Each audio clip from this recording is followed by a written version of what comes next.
दोस्तों, ऋषि मुनि दधि जी को कौन नहीं जानता, जिन्होंने अपने शरीर का त्याग करके सभी देवताओं और समस्त तीनों लोकों की रक्षा की थी, जिनकी हड्डियों का एक विशाल ब्रज बनाकर स्वर्ग के राजा इंद्रदेव ने वृद्धासुर नामक असुर का विनाश किया था। लेकिन दोस्तों, आप क्या यह जानते हैं कि एक ही दधि जी के पुत्र देवल ने अपनी ही पत्नी के साथ भोग विलास करके शिव की पूजा की थी?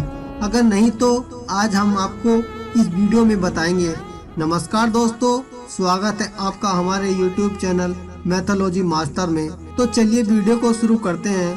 भगवान शिव के परम भक्त ऋषि दधि जी के पुत्र का नाम शिव दर्शन था और उन्हें देवल भी कहा जाता है, और देवल की पत्नी का नाम दुकुला था।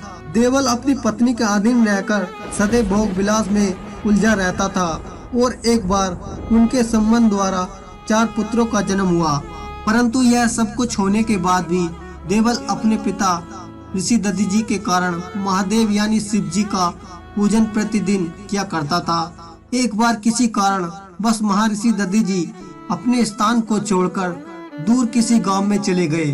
अपने पुत्र देवल से भगवान शिव की पूजा करने को कह गए थे, परंतु किसी जरूरी कार्य को करते हुए ऋषि दधि जी वापस उस गांव से कुछ दिनों तक वापस न लौट सके। यहाँ तक कि महाशिवरात्रि भी आ गई और उस दिन इस मृत्यु लोक की समस्त जाति ने भगवान शिव की पूजा अर्चना की।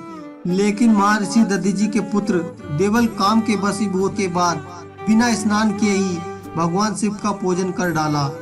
देवल के इस कृत्य को देखकर महादेव यानी भगवान शिव को अत्यंत क्रोध आ गया।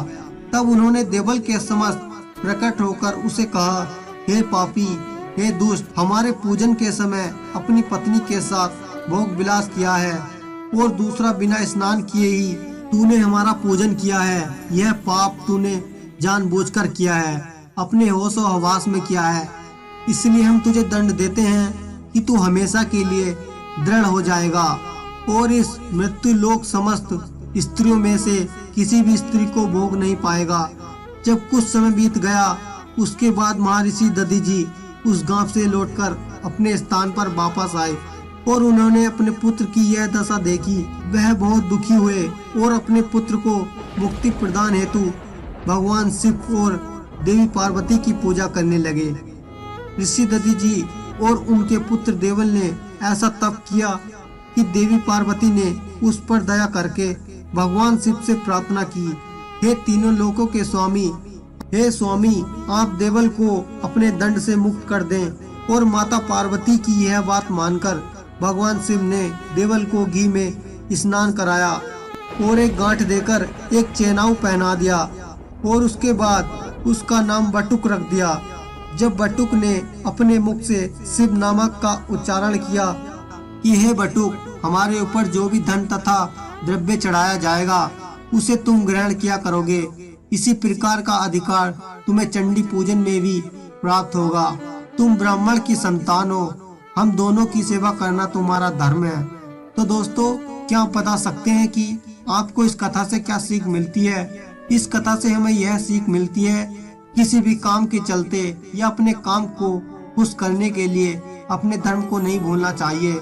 सदा हमेशा अपने धर्म पर अटल रहना चाहिए और यही अच्छा कर्तव्य है। अगर आपको यह हमारा वीडियो अच्छा लगा है तो इस वीडियो को एक लाइक करके हमें अपना प्यार जरूर दें। हमारे चैनल को सब्सक्राइब करना ना भूलें। अब दीजिए हमें इजाजत, ताकि हम आप सभी के लिए एक और ऐसी अनसुनी व रोचक जानकारी ढूंढकर ला सकें। तब तक के लिए आप अपना ध्यान रखें और हमेशा मुस्कुराते रहिए।